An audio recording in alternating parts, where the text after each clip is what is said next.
Yes, good afternoon.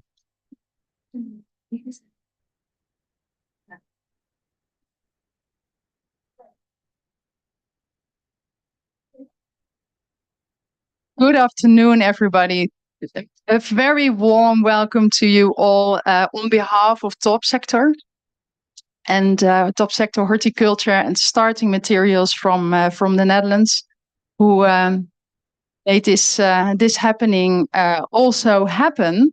Well, I see new faces, but also familiar faces and people I just met. So a very warm welcome. Well, most of you come from far, and we are here at a very special gathering of people that can really make the world change. And I think that for today, we should really strive for that. We have two very gifted voices for today who will tell you more about controlled environment agriculture, CEA, and the benefits that it can deliver and will deliver for the food production systems. So that's very exciting. It's Annie van der Riet and Jesselyn van Egmond. So what I would like to ask you is to really interact with us, really co-create with us, and make sure that that we will take the next steps, because it's now time to really act. Yeah, and then telling about the gathering here. I think you are really game changers, and please make use of that power that you have. This is the blue zone.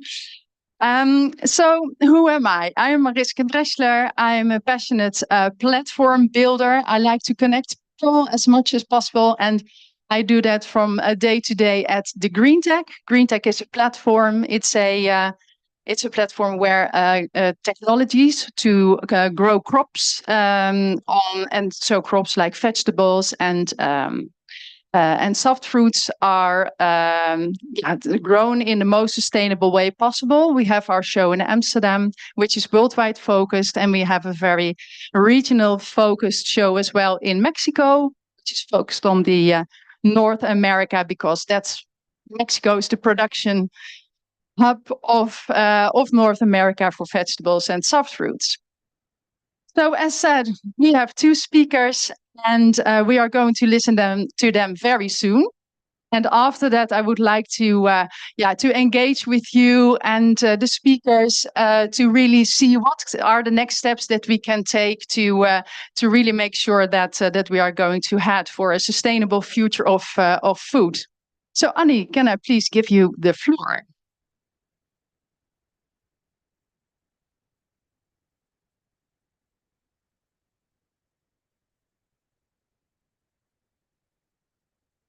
Thanks, Mariska Dreschler.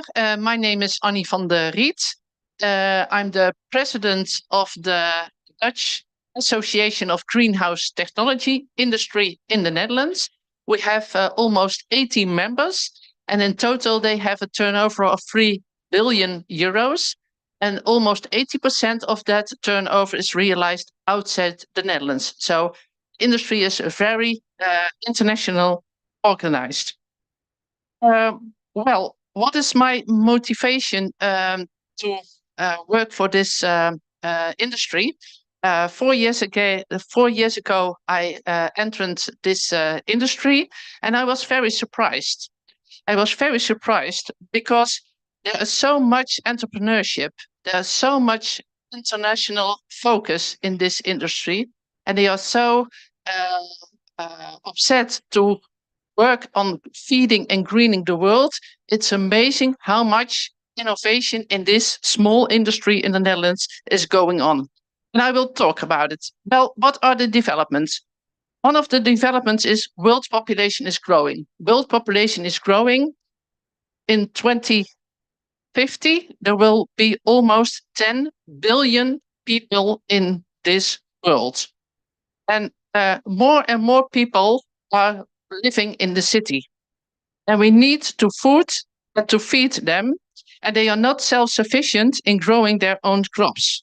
So we have a big job to do. Climate change is giving new challenges.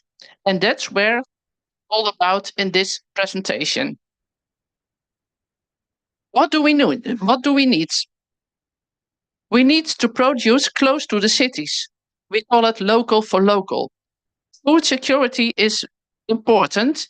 It's a more important item since COVID and since the war in Ukraine and since the war in Israel.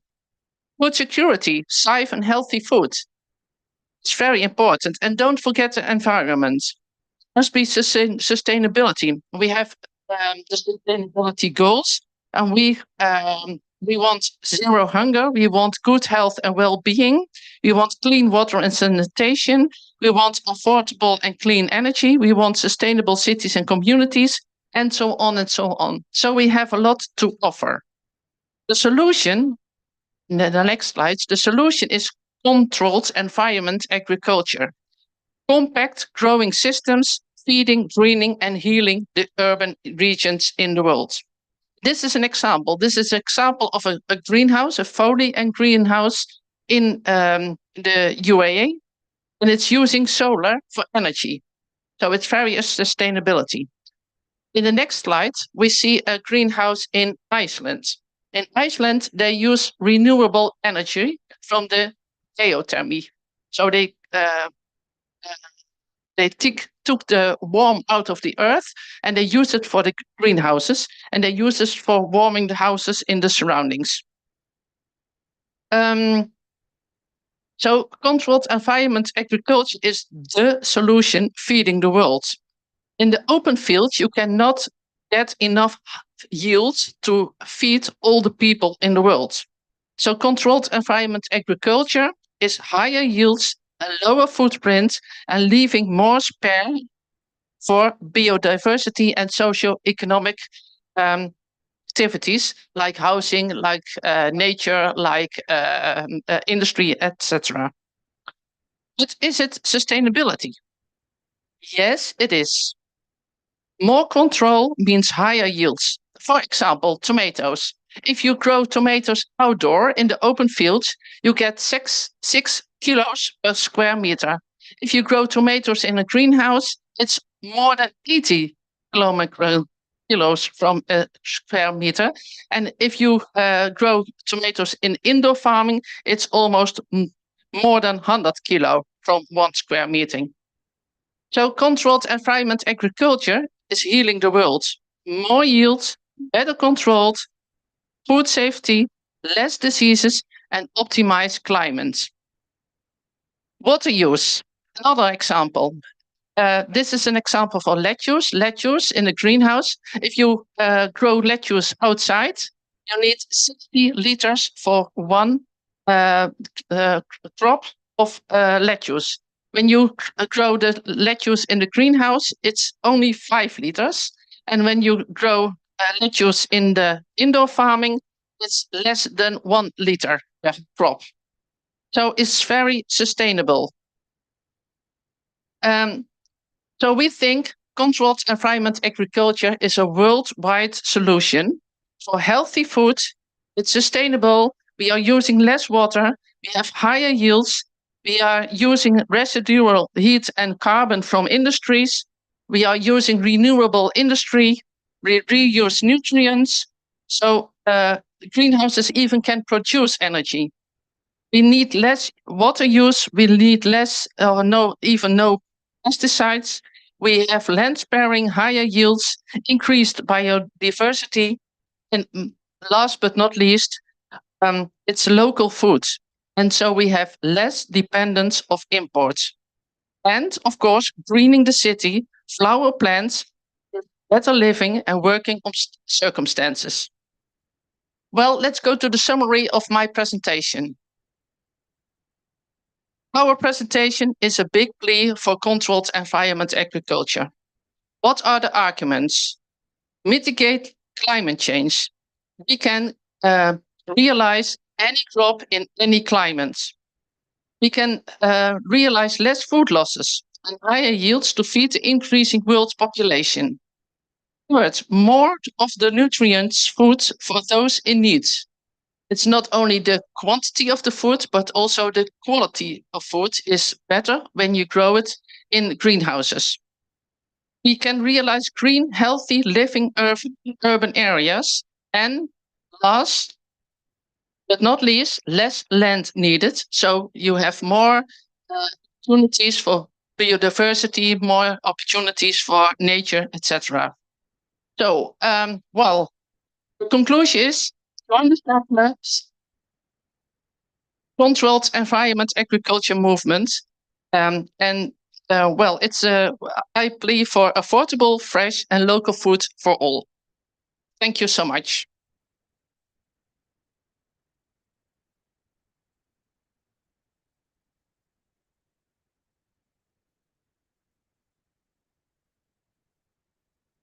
Thank you, Annie. Well, you also are very busy as well entrepreneur and also as chairman of the Greenhouse Technology Center. But also for the educational part, you also are for Dutch students. Education. You are the board member. That's correct. We have a student also in our midst from Boston University, isn't it, Anna?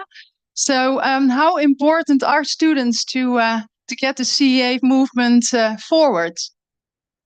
Well, I think it's very important because one of the critical success factors I didn't mention is the green fingers. We need the knowledge to use the greenhouses abroad. And in the Netherlands, we have a tradition of the green fingers, but abroad there's not enough knowledge to make this a success. And we need a lot of knowledge of water use. We need a lot of knowledge about energy use. And well, I think Jessie Lynn is going to tell us how important all this knowledge is and who integrate it in one plan, in one greenhouses. It's not just the green fingers, it's a lot of technique and a lot of other knowledge you need to make it a success. Okay, thank you for that. So education is a very important part as well. And well, let's go to our next speaker, Jessie Lynn.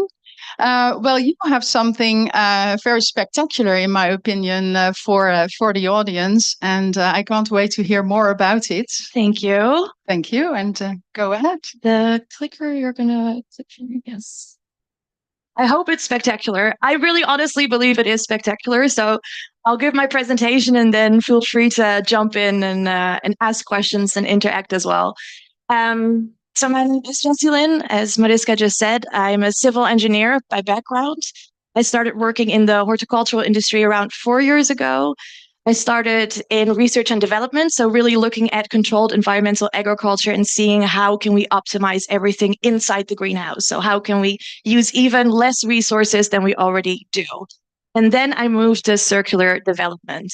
So now I work as a circular development manager, and in my daily work, I really integrate the topics of water, energy, food, and waste, and do so in the most circular way.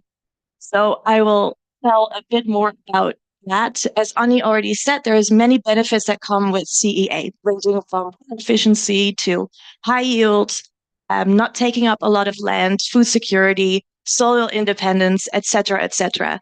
And then the one benefit that I will be focusing on is circularity. And as Annie already mentioned, greenhouses can be part of a larger circular system by using waste streams from other industries. So what am I talking about concretely? If you would have the greenhouse over here, in itself, as a standalone project, it's already circular. So we really make sure that the resources that enter the greenhouse get recirculated with cutting edge technologies. Our aim and mission here is to say, for example, for water and nutrients, that the only water and nutrients that leave the greenhouse are the water and nutrients inside the crop. That's the mission for that. But if you take a greenhouse, a CEA greenhouse, and you don't just implement it as a standalone project, but actually link it as an essential link in a much larger circular concept, you really help elevate regions and also cities to go from linear to circular economies. So concretely, if you look at what a high-tech greenhouse needs, it's 5 input streams. We need water, of course. Even though we need very little water, we do need water to grow our crops. We need CO2.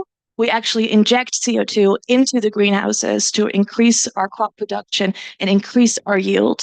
Then we need heat, we need electricity, and of course, we also need nutrients. And the beauty is that all of these input streams can be obtained from waste.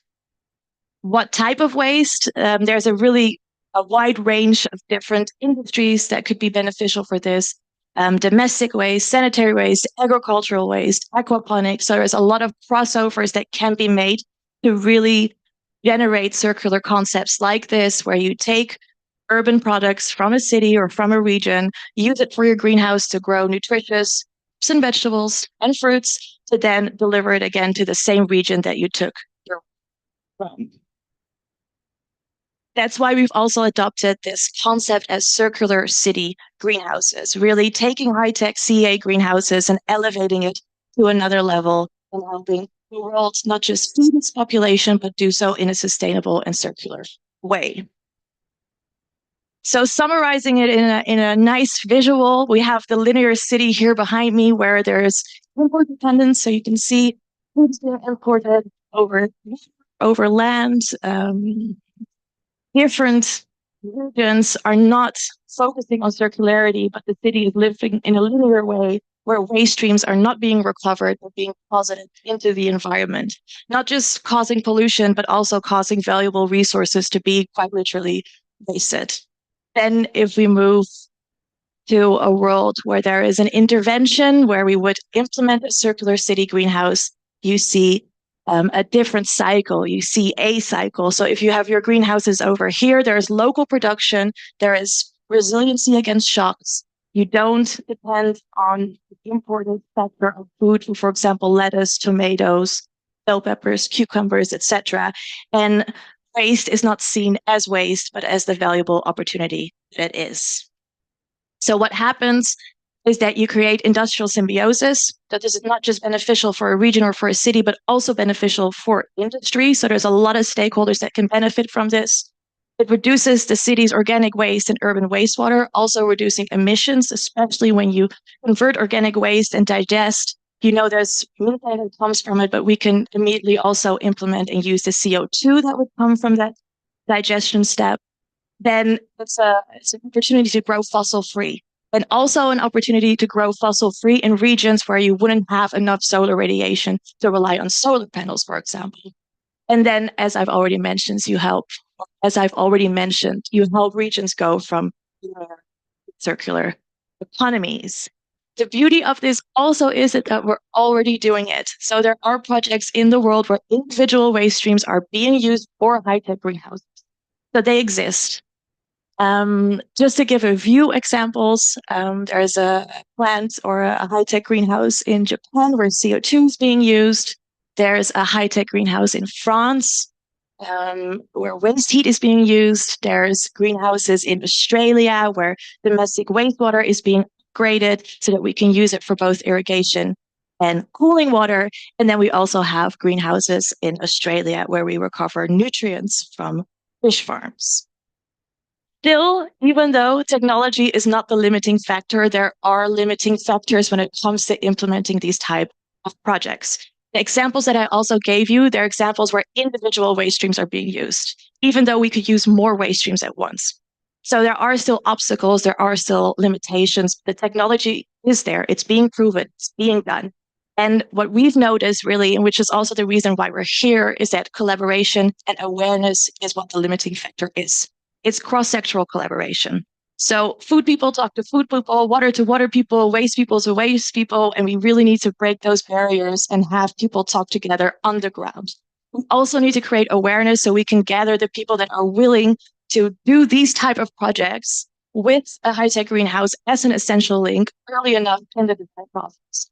Because it might be more difficult and might be more challenging, but it's possible, it can be done, it has been done. We just need to find the right parties together early enough to really make these type of projects happen more often than they do today. Then I also want to show some example projects of neighboring countries, one of them being shrimp farms. So we also have a greenhouse, Armela Farms. It's 1 hour from where we are right now. We're also doing an excursion to that on December 8th. There might be 1 or 2 or 3 spots available, but so if you're interested, definitely let us know afterwards. And then we're also doing other projects in the region just to show that it's not just about large-scale circularity and circularity inside the greenhouse. It's also about being able to really grow in any climate. So even if you look at the circular city example, it's very green here, but this could also be a desert. It could also be the snow. It could also be the most humid area you've ever seen. Climate is also not a limiting factor. And then lastly, I want to end, of course, with the SDGs, just as a nice background slide, because that's why we're here as well, to make sure that we all contribute to all different SDGs, not just with one sector or focused on one, but hopefully integrated together. And I'm excited to have been here to give my presentation, and I hope you found it as spectacular as I find it. But yeah, I'll give the floor back to Mariska. Well, thank you. And a big applause to Jesselyn, of course, and also to Annie. Well, what I would love to know, you say, okay, we have everything in place, but it's about awareness. Well, check. And it's also about stepping out of your own comfort zone of your industry and to really mingle with the people. How can you do that? Please help us. I think we can do it by being proactive, by having sessions like this, and definitely not stopping. So I think we need a few pioneers that have the energy and drive to really bring the right people together. I agree with you. So who would be the pioneer from here? Was it a compliment? You would like to. Please, can you comment on it?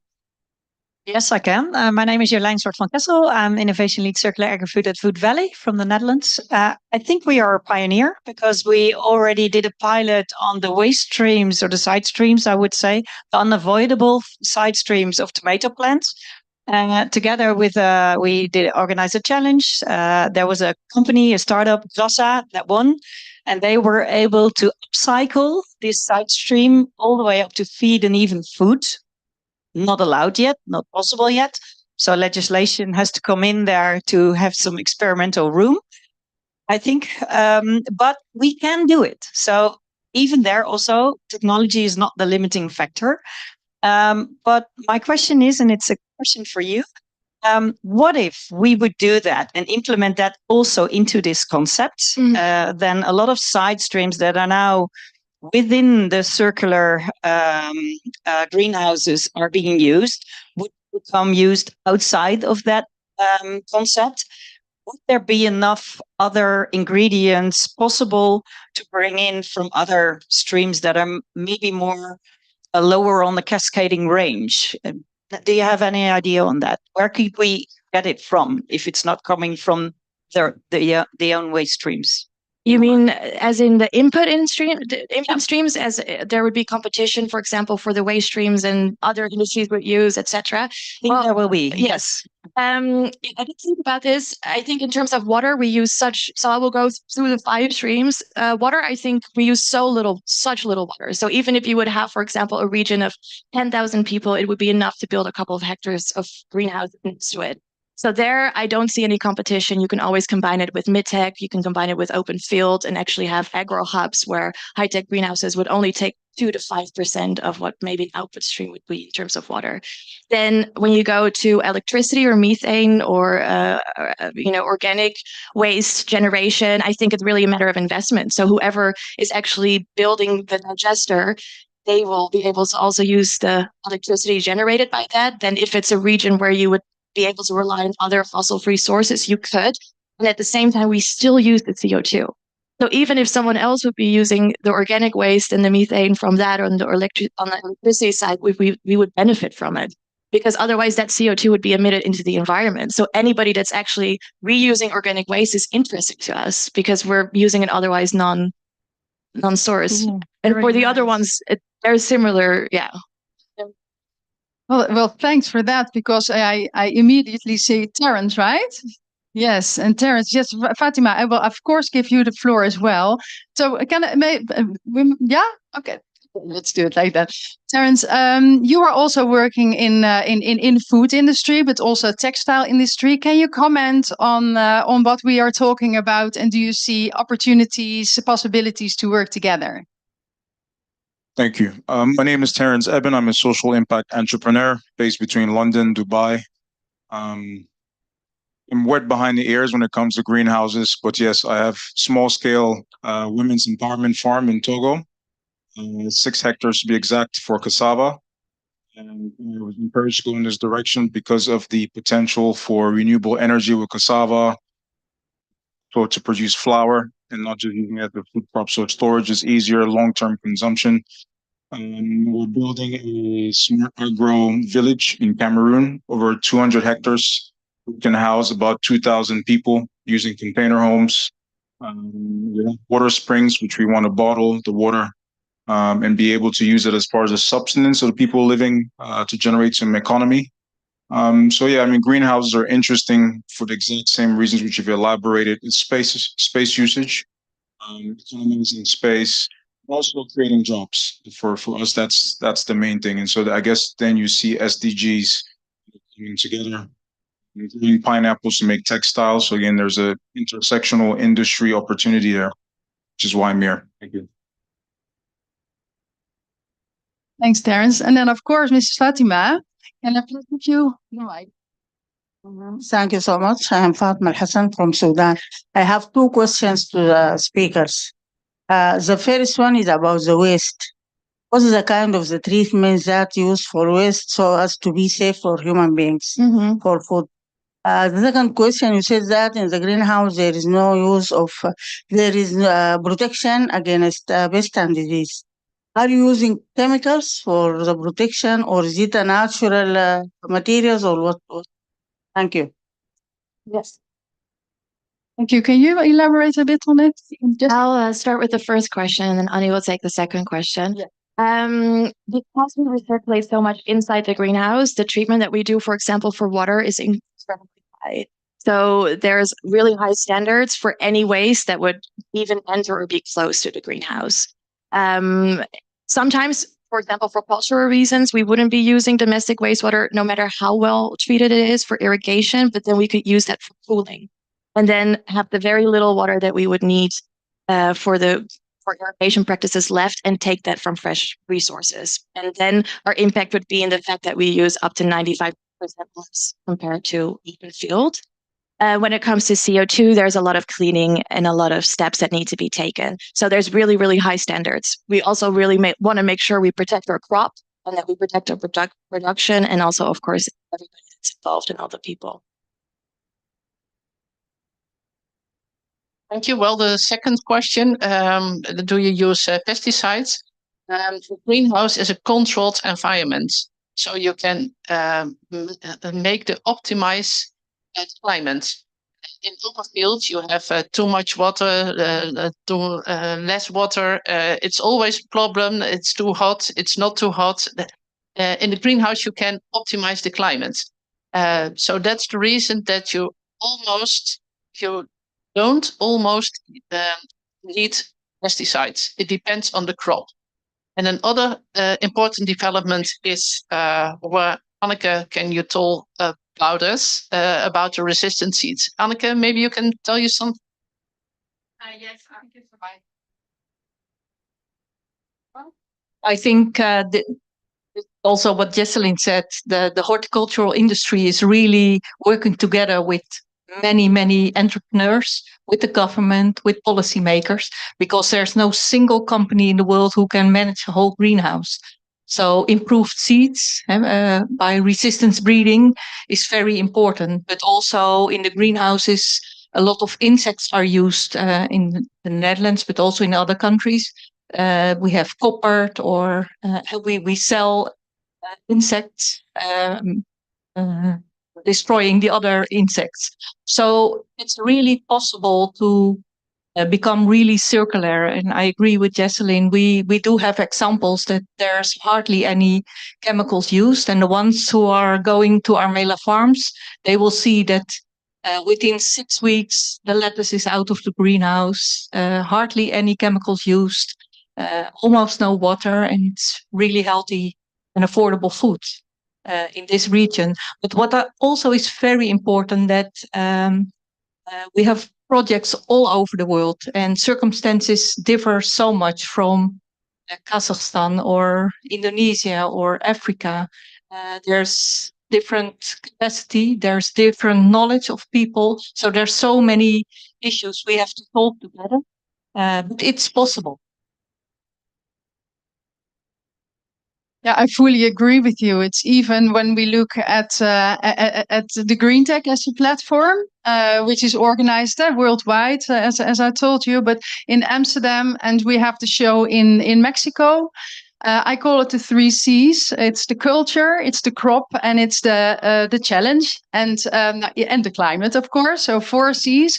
But they are different. It's when the climate is different, you have another way of growing your crops. So every element, also with you, a circular greenhouse will be in another country. It will be framed in another way because of the rest streams, right? Mm-hmm. So yeah. So of course, my friends from Mongolia, our friends from Mongolia. So good afternoon, everybody. So I'm the Tirandullah, Director General of Climate Change Policy of Ministry of Environment and Tourism. So many thanks you on the session. So it is very interesting to us. But the issue is that our limitation is we have to say how to and also in the 4 different decisions. So how to adapt the UN initiative in my country? This is the one kind of the thinking to us. Although in the president of Mongolia already initiated in the food initiative, that is very linked with the soil, healthy soil, and then also 1 billion tree in the combined. But those in the initiatives link with the together, food, soil, and then so also environment. And then this in the initiative is, how to say, one of the innovations in the action to us. But how to translate in Mongolian background, that isn't our thinking. And then so the place help to us also in the our opinion that consisted of the different development of the people, not only environment of the people, that is the office and the Ministry of the Agriculture, also all the ministers and the people that join together for the this and the COF. And then so that we have a chance to talk about that point, I think so. So for our country case, I would like to make those in the comments. Thank you. Yes, of course, every country has its own challenges in the way of food production. And does anybody have ideas on how to help the food production system in Mongolia further? Which steps can we take? Yeah. Yeah, Peter? Yeah, I believe there's already some commercial greenhouse being built at the moment in Mongolia. Currently, they are still using fossil fuels and freshwater flows. But the first steps would be to build them closer to the cities and try to harvest local waste streams as well as local waste energy and bring it to a higher level. And I think step by step you can create a truly sustainable food production system there.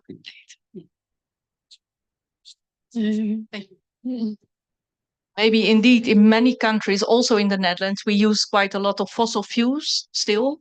And it's no longer an option if you want to become climate neutral to use fossil fuels.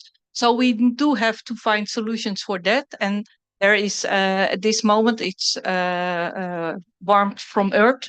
It's with sunlight, solar cells, hydrogen, in combination with wind. So there are options also to get rid of the fossil fuels for food production, because that's still the main comment on the circular glasshouse industry in the Netherlands. So, but it's possible to get rid of that. But I think we always need a government, we need companies, we need education and science to find solutions in all countries in the world. So we have to work together. Yeah. Yes, and looking at the action, we can of course connect you with the right people and elaborate more on this, because we are not going to find all the solutions now. But I'm sure we can take maybe little steps, but steps into to a better future regarding that. That's also for Mongolia, of course. And yes, is anybody who wants to maybe from Estonia? Would you like to comment a little bit on what we are talking about? Yes. For me, it sounds a little bit like too good to be true. So wonderful. And might it be like your answer also to the droughts? Droughts, yes. Well, it's part of a solution, right? Do you have a specific comment on that, Jesselyn? Yeah, I think for droughts, especially when I. Sorry. Or maybe you have. Yeah. Yes, for sure. That's a very good comment, by the way. We will indeed visit a farm at Armela. Mhm. Yes, so you can see it with your own eyes. We don't have much space left, but please contact us if you would like to join us. Yes. So thank you for that. Well, are there any other big questions that you would like to ask to the audience or to the speakers or Heather? No? Yes. Okay. I just have a technical question. Maybe it's too technical, but I was wondering if for the future, I sometimes also read that there will be see-through solar panels for the future.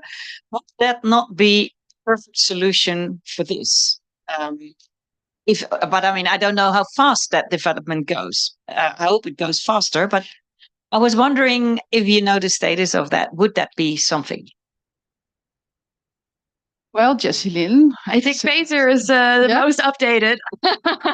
Well, there's clearly steps in the right direction there. At the end of the day, the energy from the sun needs to be harvested. Either we do it through photosynthesis in the plant or in solar panels. It's either one or the other. And then there becomes the same argument comes back to the part of the spectrum that you need for the photosynthesis.